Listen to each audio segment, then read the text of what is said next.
Καλησπέρα σε όλους. Καλή και ευλογημένη χρονιά. Και εσείς που μας βλέπετε από την Ελλάδα, αλλά και εσείς που μας βλέπετε από το εξωτερικό, σας ευχόμαστε να έχετε μία καλή και ευλογημένη χρονιά. Να θυμόσαστε ότι το 2021 να μην απελπίζεστε και να μην απογοητευόσαστε. Να παραμένετε κοντά στον Χριστό και τότε δεν θα έχετε να χάσετε απολύτως τίποτα. Μπήκε το καινούριο έτος, το 2021, και με τι άλλο θα μπορούσαμε να ασχοληθούμε, μα και φυσικά θα μπορούσαμε να ασχοληθούμε με την Παλαιά Διαθήκη. Όπως έχετε συνηθίσει, ασχολούμαστε με την Παλαιά Διαθήκη, όπου μέσα από το κανάλι μας Γέρον Νεκτάριος εξηγούμε την Παλαιά Διαθήκη και για τους μικρούς αλλά και για τους μεγάλους, ώστε να μπορείτε να τα καταλαβαίνετε όλα και να γνωρίζετε το τι ακριβώς γινόταν στην Παλαιά Διαθήκη, αλλά να δούμε και τα νοήματα τα οποία μας περιγράφει η Παλαιά Διαθήκη. Διότι η Παλαιά Διαθήκη, όπως έχουμε ξαναπεί, είναι μέρος της Αγίας Γραφής. Της Αγίας Γραφής που πρέπει να διαβάζουμε όλοι. Η Αγία Γραφή δεν περιλαμβάνει μόνο την Καινή Διαθήκη, αλλά περιλαμβάνει και την Παλαιά Διαθήκη. Είδαμε στο προηγούμενο επεισόδιο της Παλαιάς Διαθήκης ένα θαύμα το οποίο έκανε ο προφήτης Ηλίας. Και σήμερα θα ασχοληθούμε με την απογοήτευση. Θα δούμε το τι ακριβώς γίνεται στον άνθρωπο ο οποίος απογοητεύεται, πώς μπορούμε να νικήσουμε την απογοήτευση, αλλά και το τι ακριβώς μπορούμε να κάνουμε την περίοδο που μας έχει κυριεύσει η απογοήτευση, αλλά και το τι ακριβώς κάνει ο διάβολος κατά την ώρα που είμαστε απογοητευμένοι από κάτι. Έτσι λοιπόν θα δούμε στο σημερινό μας επεισόδιο, μέσω του προφήτη Ηλία, το τι ακριβώς γίνεται με την απογοήτευση, αλλά και το πώς μπορούμε να βγούμε μέσα από αυτήν. Είδαμε στο προηγούμενο επεισόδιο της Παλαιάς Διαθήκης τον βασιλιά Αχάβ, ο οποίος έζησε, όπως είπαμε, ένα θαύμα μέσω του προφήτη Ηλία και πήγε στην γυναίκα του την Ιεζάβελ και της διηγήθηκε το τι ακριβώς έκανε ο προφήτης Ηλίας με το θαύμα, αλλά και το ότι σκότωσε τους 850 ψευτοπροφήτες του ψεύτικου θεού Βάλ, αλλά και της Αστάρτης. Ακούγοντας αυτά τα λόγια, η Ιεζάβελ, επειδή ήταν ειδωλολάτρησα, τυφλώθηκε από το πάθος που είχε για τον ψεύτικο θεό Βάλ, παρέβλεψε το θαύμα το οποίο έκανε ο προφήτης Ηλίας και έτσι όπως είχε τυφλωθεί από την παραφροσύνη της, έστειλε έναν αγγελιοφόρο προς τον προφήτη Ηλία να τον ενημερώσει και να του πει ότι θα τον θανατώσει. Ο προφήτης Ηλίας, ακούγοντας αυτά τα λόγια, φοβήθηκε για τη ζωή του, πήρε μαζί του τον υπηρέτη του και πήγε στην Βυρσαβέ, ή αλλιώς όπως ονομαζόταν Βερσεβά. Εκεί άφησε τον υπηρέτη του και ο ίδιος ο προφήτης Ηλίας προχώρησε για ακόμα περισσότερο, προχώρησε περίπου για μία ημέρα δρόμο και πήγε και έμεινε εκεί στην έρημο και πήγε και έκατσε κάτω από ένα δέντρο. Εκεί, στο δέντρο που πήγε ο προφήτης Ηλίας, έκανε μία προσευχή προς τον Θεό και του είπε «Κύριε, σε παρακαλώ, πάρε την ψυχή μου, διότι εγώ δεν είμαι καλύτερος από τους προγόνους μου». Και έτσι, όπως ήταν απογοητευμένος ο προφήτης Ηλίας, ήταν και εξουθενωμένος από το ταξίδι το οποίο έκανε, αλλά και αποκαρδιωμένος από την όλη κατάσταση, έπεσε και κοιμήθηκε. Μετά από λίγο, εμφανίστηκε άγγελος Κυρίου να τον ξυπνήσει, τον ακούμπησε και του είπε «Ξύπνα, να φας και να πιείς». Και την ώρα που ξύπνησε ο προφήτης Ηλίας, είδε δίπλα του ένα ψωμί το οποίο ήταν ζεστό, ήταν από κριθάρι και δίπλα υπήρχε και ένα σκεύος το οποίο περιείχε νερό. Ο προφήτης Ηλίας έφαγε το ψωμί, ήπιε και το νερό και στην συνέχεια έπεσε να κοιμηθεί και πάλι. Μετά από λίγο όμως ο άγγελος Κυρίου ξαναξύπνησε για δεύτερη φορά τον προφήτη Ηλία και του είπε «Σήκω, φάε και πιες, διότι έχεις μεγάλο δρόμο».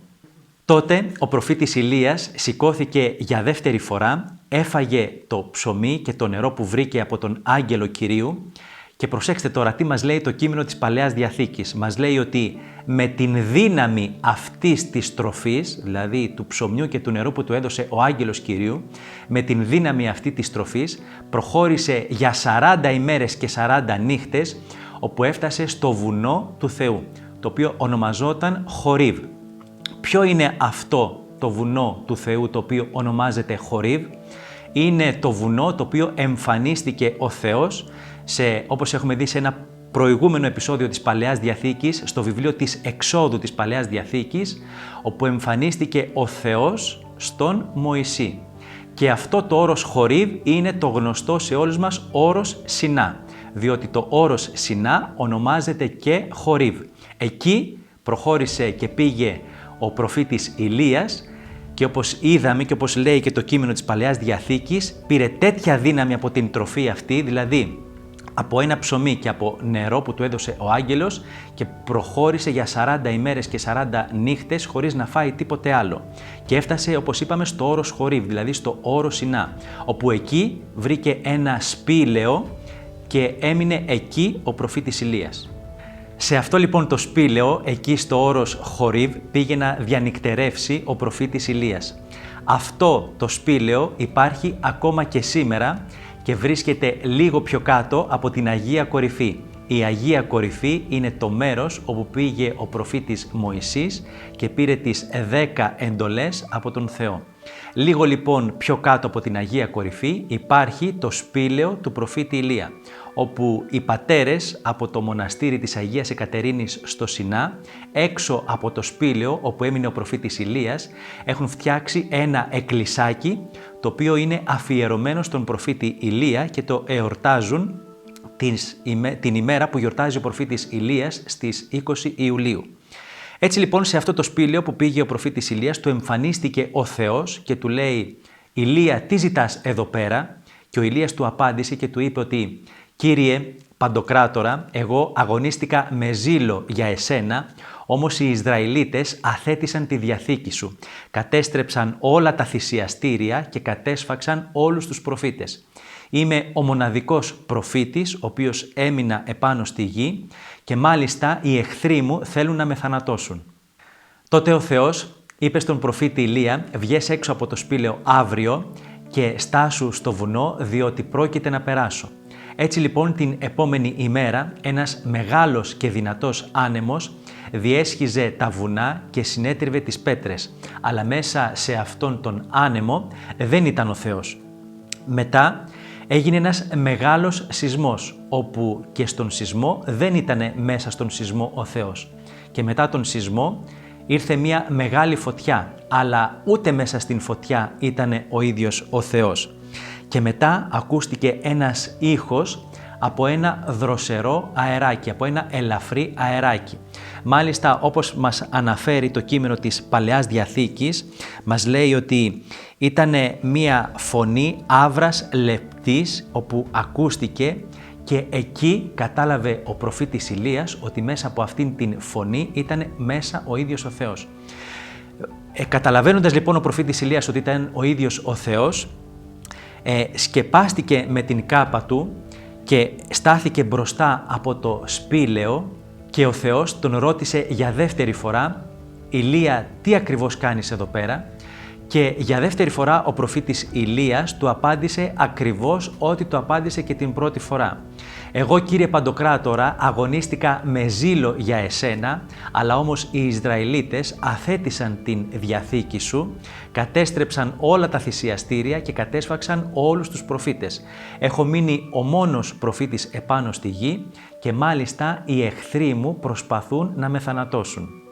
Από την απάντηση που έδωσε ο προφήτης Ηλίας στον Θεό, ο Θεός κατάλαβε ότι ο προφήτης ήταν απογοητευμένος. Έτσι λοιπόν ο Θεός του είπε το εξής: «Πάρε το δρόμο της επιστροφής και πήγαινε στην οδό της ερήμου της Δαμασκού, όπου εκεί θα χρήσεις για βασιλιά της Συρίας τον Αζαήλ. Επίσης του είπε ότι θα χρήσεις βασιλιά του Ισραήλ τον Ιού, που είναι γιος του Ναμεσί, και επίσης θα χρήσεις ως προφήτη τον Ελισαίο, ο οποίος θα σε διαδεχτεί». Του είπε μάλιστα επίσης ότι όποιος σωθεί από το ξύφος του Αζαήλ θα τον σκοτώσει ο Ιού και όποιος γλιτώσει από τον Ιού θα τον σκοτώσει ο Ελισαίος. Αυτό το είπε ο Θεός διότι όπως είδαμε στο Ισραήλ υπήρχαν πάρα πολλοί άνθρωποι οι οποίοι είχαν εγκαταλείψει τον Θεό, αυτό το οποίο είπε ο προφήτης Ηλίας στον Θεό, είχαν αθετήσει δηλαδή την διαθήκη με τον Θεό και πίστευαν σε ψεύτικους θεούς, στον Βάλ αλλά και σε άλλους θεούς, και είχαν αφήσει τον αληθινό Θεό Και γι' αυτό το λόγο είπε αυτά τα λόγια ο Θεός απέναντι στον προφήτη Ηλία, ότι όποιος γλιτώσει από τον Αζαήλ θα τον σκοτώσει το ξύφος του ιού, αλλά και όποιος γλιτώσει από τον ιού θα τον σκοτώσει ο Ελισέος. Ο Θεός, για να διώξει πλήρως την απογοήτευση του προφήτη Ηλία, τον διαβεβαίωσε ότι ο λαός του Ισραήλ δεν είχε αποστατήσει ολόκληρος. Υπήρχαν 7.000 άνδρες, προσέξτε, 7.000 άνδρες οι οποίοι δεν είχαν προσκυνήσει τον ψεύτικο θεό Βάλ και τους υπολείπους ψεύτικους θεούς και παρέμεναν στην πίστη του αληθινού Θεού. Και όταν λέμε 7.000 άνδρες, εάν αυτοί οι 7.000 άνδρες είχαν και οικογένεια, σημαίνει ότι και οι γυναίκες τους αλλά και τα παιδιά τους δεν είχαν πιστέψει στους ψεύτικους θεούς. Έτσι λοιπόν διαβεβαίωσε ο Θεός τον προφήτη Ηλία ότι ακόμα υπήρχαν Ισραηλίτες οι οποίοι πίστευαν στον Θεό. Κάτι το οποίο ο προφήτης Ηλίας πίστευε και νόμιζε ότι πλέον δεν υπήρχε κανένας Ισραηλίτης που να πιστεύει στον αληθινό Θεό. Όμως ο Θεός τον διαβεβαίωσε ότι υπάρχουν 7.000 άνδρες που πιστεύουν ακόμα στον αληθινό Θεό. Ο προφήτης λοιπόν Ηλίας αναχώρησε από το όρος Χορίβ, δηλαδή από το όρος Σινά όπως είδαμε και προηγουμένως, και πήγε και βρήκε τον Ελισαίο, ο οποίος εκείνη τη στιγμή όργωνε το χωράφι του και το όργωνε με 12 βόδια. Και όταν έφτασε στον Ελισαίο, πήρε τον μανδύα του, την κάπα του που φορούσε ο προφήτης Ηλίας και την έβαλε επάνω στον Ελισαίο. Αυτή η κίνηση μας δείχνει ότι έτσι μετέδωσε το προφητικό χάρισμα στον Ελισαίο και εν συνεχεία ο Ελισέος διαδέχτηκε τον προφήτη Ηλία. Τότε ο Ελισέος ζήτησε από τον προφήτη Ηλία να πάει να χαιρετήσει τον πατέρα του και την μητέρα του και εν συνεχεία να τον ακολουθήσει.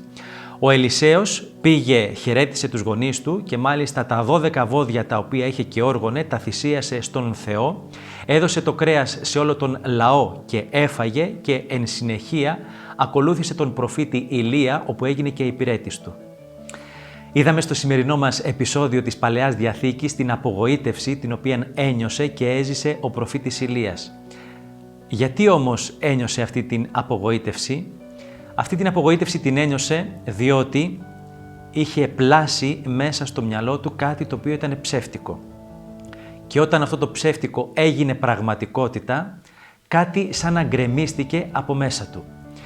Και πώς προέρχεται αυτή η απογοήτευση? Η απογοήτευση προέρχεται όταν εμείς οι άνθρωποι μέσα στο μυαλό μας, μέσα στον εγκέφαλό μας χτίζουμε κάτι το οποίο στην πραγματικότητα είναι ψεύτικο. Διότι δεν χτίζουμε σε κάτι το οποίο είναι αληθινό. Η γοητεία, όπως γνωρίζουμε, είναι μια ιδιαίτερη δύναμη, θα μπορούσαμε να πούμε και μια ικανότητα ενός προσώπου και το οποίο αυτό το πρόσωπο εκπέμπει μια αλήθεια. Αυτή την γοητεία την εκπέμπει ο ίδιος ο Χριστός. Ο προφήτης Ηλίας, εκείνη την περίοδο που είχε κυρευθεί από την απογοήτευση, μας δείχνει ότι σαν να ολιγοπίστησε. Δεν είχε πλέον τις δυνάμεις του και δεν πίστεψε τόσο πολύ απέναντι στον αληθινό Θεό και πίστεψε σε κάτι το οποίο ήταν ψεύτικο. Και ήταν ψεύτικο διότι του το απέδειξε ο ίδιος ο Θεός.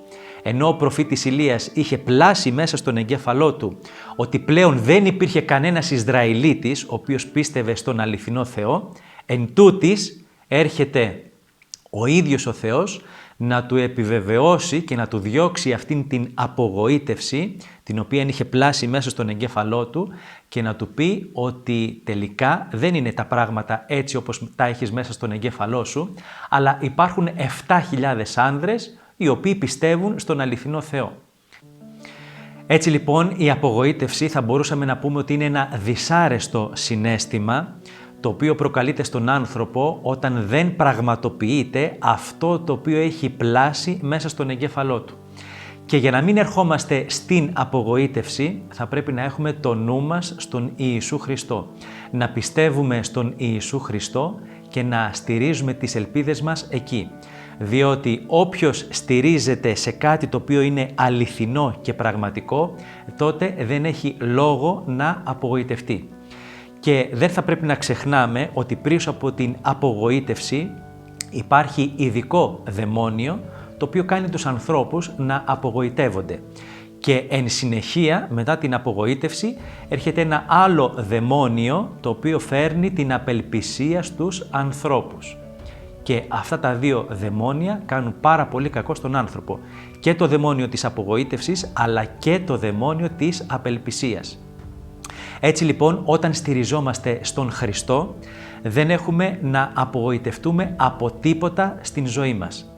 Διότι ο Χριστός είναι το πρόσωπο το οποίο εκπέμπει δύναμη, εκπέμπει φως, εκπέμπει χαρά, εκπέμπει ευτυχία, εκπέμπει γαλήνη και είναι αληθινό και πραγματικό.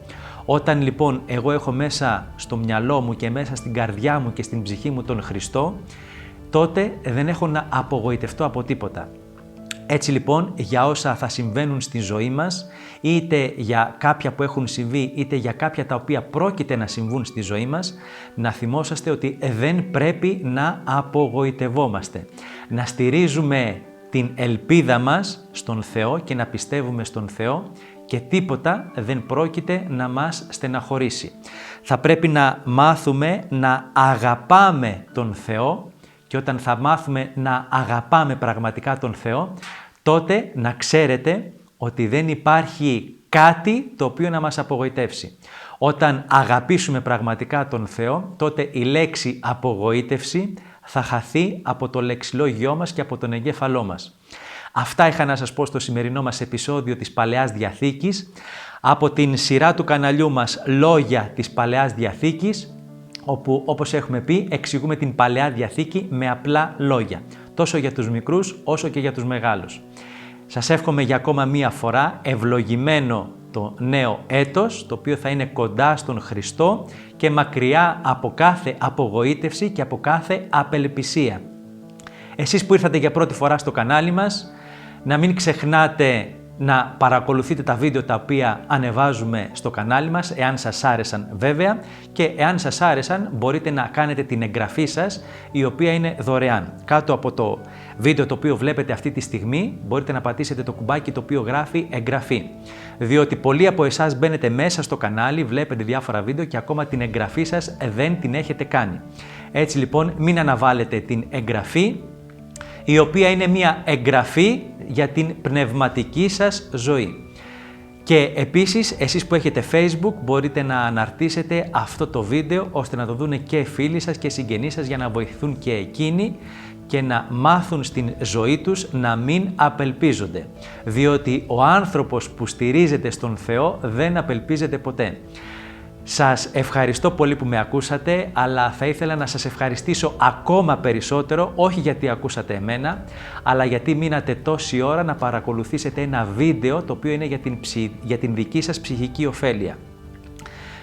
Ο Χριστός και η Παναγιά μας να σας στηρίζουν καθημερινά και μέχρι το επόμενο επεισόδιο της Παλαιάς Διαθήκης να είστε όλοι καλά.